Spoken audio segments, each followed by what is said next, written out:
Data dari OJK menunjukkan bahwa 66% warga Indonesia sudah melek mengenai literasi finansial. Tapi Bang, kok sedikit sekali warga Indonesia yang merdeka finansial?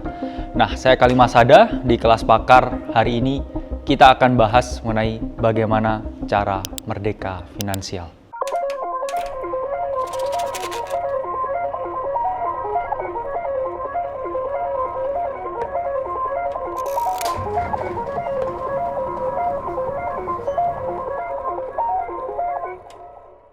Melalui data tersebut, kita sudah mengetahui bahwa banyak sekali warga Indonesia yang sudah sadar mengenai bagaimana cara mengelola keuangan mereka. Namun, fakta yang lain menunjukkan bahwa 98% orang yang memiliki rekening itu saldonya di bawah 100 juta.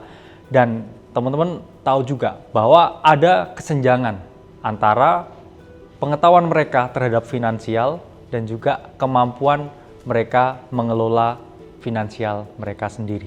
Data dari TriQuiz juga menunjukkan bahwa 1% orang di Indonesia atau top 1% itu menguasai hampir 46% kekayaan di Indonesia. Jadi memang ada ketimpangan yang cukup besar di sana dan kita langsung aja membahas gimana caranya kita merdeka finansial. Sama seperti segala proses yang ada. Semua berawal dari input, diolah menjadi proses, lalu menjadi output. Kalau kita di sini ngomongin outputnya adalah merdeka finansial, berarti pertama kita harus bedah dulu inputnya apa.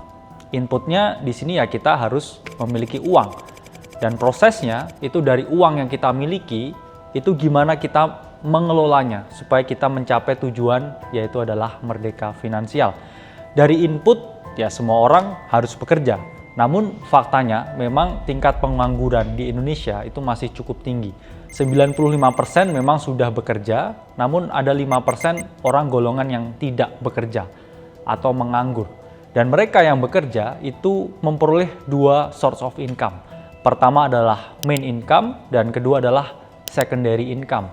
Di sini data BPS menunjukkan bahwa 15% lebih orang yang bekerja itu juga memiliki side income. Atau mereka yang memperoleh main income, ini juga memiliki secondary income atau pekerjaan sampingan yang lain. Main income, ya kita nggak bisa putus dari gaji yang kita dapatkan. Tapi di luar gaji yang kita dapatkan atau secondary income, nggak ada salahnya kita ekspor berbagai soft skill yang kita miliki. Kita bisa menjadi seorang freelancer, kita bisa menjadi seorang trader, kita bisa menjadi seorang investor, atau pekerjaan-pekerjaan lain, bahkan influencer, untuk menambah kita punya main income. Lalu selanjutnya, kalau kita udah settle dengan main income kita juga udah punya dana tambahan dari secondary income kita masuk ke proses yang pertama. Apa itu proses pertama untuk mencapai merdeka finansial? Kita ada yang namanya tangga, dan step pertama yang harus kita lakukan di situ adalah minimal memiliki tabungan atau rekening di bank itu 10 juta. Ya teman-teman bisa siapkan dana liquid di tempat yang lain, nggak harus rekening bank, bisa ada bank digital, teman-teman bisa memiliki RDPU, teman-teman juga bisa taruh di obligasi, yang penting sifatnya liquid.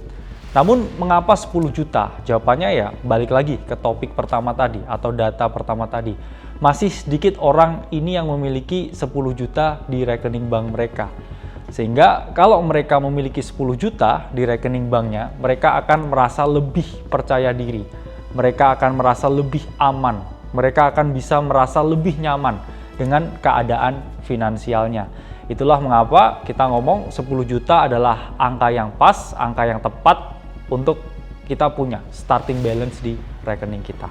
Langkah selanjutnya adalah segerakan bebas utang. Saya tahu di sini banyak teman-teman yang terjebak ke dalam utang konsumtif karena memang data menunjukkan dari OJK 68,5% Gen Z dan juga milenial di Indonesia ini berhutang bukan untuk sesuatu yang produktif, melainkan mereka berhutang untuk sesuatu yang konsumtif. Itulah mengapa data juga menunjukkan 40% generasi Z dan juga milenial itu selalu mereka yang mengalami gagal bayar atau mereka yang akhirnya tidak bisa melunasi utang-utang konsumtif yang mereka miliki. Kita selalu mengajarkan bahwa teman-teman ini harus menghindari yang namanya utang konsumtif. Lalu apakah boleh kita berhutang? Kalau itu sifatnya utang yang produktif, itu boleh. Misalkan kita mau ekspansi, kita punya bisnis. Misalkan kita mau partneran dengan orang, lalu kita membutuhkan modal tambahan, membutuhkan dana tambahan, membutuhkan capital tambahan. Itu nggak apa-apa, asalkan satu, maksimal utang produktif yang teman-teman ambil itu 30% dari liquid capital yang teman-teman miliki. Atau nggak boleh teman-teman ini berhutang lebih dari 30% tabungan, 30% dana darurat atau uang yang mudah dicairkan. Misalkan teman-teman punya uang 100 juta di rekening atau harta liquid teman-teman, di sini kita ngomong 100 juta. Maksimal utang yang bisa teman-teman dan boleh ambil itu adalah 30 juta. Mengapa? Supaya teman-teman tidak mengalami yang namanya krisis likuiditas. Sehingga sewaktu-waktu ketika usaha yang teman-teman ini jalankan gagal, teman-teman bisa menutup utangnya dengan yaitu 2/3 ya. Kalau teman-teman kehabisan 1/3-nya untuk menutup 30% utangnya itu, teman-teman masih sangat liquid dan teman-teman masih memiliki hidup yang aman dan juga nyaman. Langkah selanjutnya adalah menyiapkan dana darurat. Dana darurat ini relatif. Kenapa saya ngomongnya relatif? Biasanya di kota-kota besar seperti Jakarta, teman-teman ini harus menyiapkan dana darurat yang lebih banyak. Mengapa? Karena ketidakpastian hidup di kota metropolitan seperti Jakarta, Surabaya, Medan, Bandung, itu jauh lebih tinggi daripada ketika teman-teman tinggal di daerah. Karena kalau di daerah, teman-teman ini ketidakpastiannya jauh lebih kecil daripada ketika teman-teman tinggal di kota-kota besar.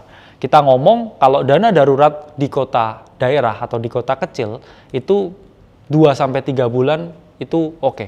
Tapi kalau teman-teman tinggal di kota besar, Jakarta, Surabaya, Bandung, usahakan dana darurat itu lebih dari 6 bulan. Apa artinya dana darurat lebih dari 6 bulan? Itu artinya ketika teman-teman diberhentikan kerja atau source of income, main income teman-teman ini udah terpotong, teman-teman masih punya uang untuk bertahan hidup sampai 6 bulan kemudian. Jadi kalau teman-teman tinggal di Jakarta dan teman-teman ini biaya bulanannya itu adalah 5 juta, pastikan teman-teman ini punya dana darurat sampai 30 juta. Entah itu di rekening, di RDPU, di obligasi, dan juga di aset-aset lain yang mudah dicairkan. Jadi kalau teman-teman udah punya dana darurat atau dana cadangan, teman-teman akan lebih aman lagi untuk kita masuk ke step yang berikutnya. Nah, step berikutnya, teman-teman harus sadar dan juga melek akan investasi. Mengapa harus melek akan investasi? Jawabannya satu, ada hantu yang bernama inflasi. Inflasi itu adalah keadaan di mana jumlah uang yang beredar itu semakin banyak, sehingga value atau nilai dari uang itu akan semakin turun. Itulah yang menyebabkan harga-harga barang dan jasa itu menjadi semakin mahal atau menjadi lebih mahal. Jadi teman-teman, investasi itu tujuannya bukan untuk kaya. Ya, kaya itu bonus. Tapi kita berinvestasi itu untuk mengalahkan inflasi. Karena inflasi itu adalah kepastian yang akan terjadi. Karena jumlah uang yang beredar itu akan semakin banyak. Lalu investasi sendiri, teman-teman bisa bagi ke 2 bracket atau 2 kategori, 2 sifat. Pertama adalah investasi yang memiliki risiko rendah dan kedua adalah investasi yang memiliki risiko tinggi.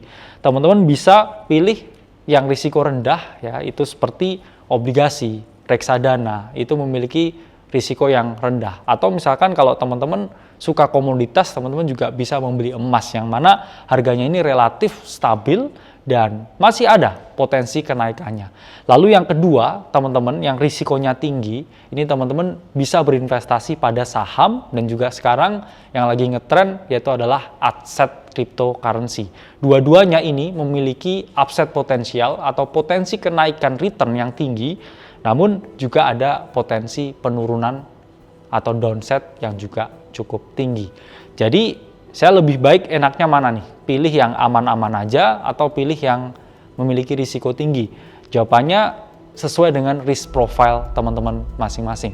Karena ada orang yang cenderung risk averse atau menghindari risiko, ada yang cenderung risk taker. Mereka ini berani dengan exposure risiko yang tinggi. Nah, langkah-langkah selanjutnya secara konkret mungkin akan kita jelaskan di platform Ternak Uang, tapi langkah selanjutnya kalau teman-teman ini udah safe, punya utang yang nggak ada, kemudian teman-teman punya dana darurat yang cukup oke untuk hidup beberapa bulan dan juga melek investasi, langkah selanjutnya adalah terbuka untuk berbagi. Apa artinya terbuka untuk berbagi? Teman-teman harus sadari bahwa ketika teman-teman udah lewat di beberapa step tersebut, teman-teman ini jauh lebih merdeka dan keadaan finansialnya ini jauh lebih oke daripada 80-70% orang di dunia atau orang di Indonesia ini. Jadi ketika teman-teman udah di tahap yang aman, di tahap yang nyaman, tidak ada salahnya untuk berbagi kebahagiaan ke orang lain. Karena teman-teman harus paham ketika semakin banyak orang yang kita tolong atau kita bisa berbagi rezeki, berbagi kebahagiaan ke orang lain, maka dari itu misi utama ini akan tercapai. Sehingga di Indonesia ini banyak orang, banyak warga, banyak pemuda yang tidak hanya melek akan literasi finansial, tapi mereka juga bisa merdeka finansial. Ayo, sebagai warga Indonesia, sebagai pemuda Indonesia, merdeka finansial bersama-sama.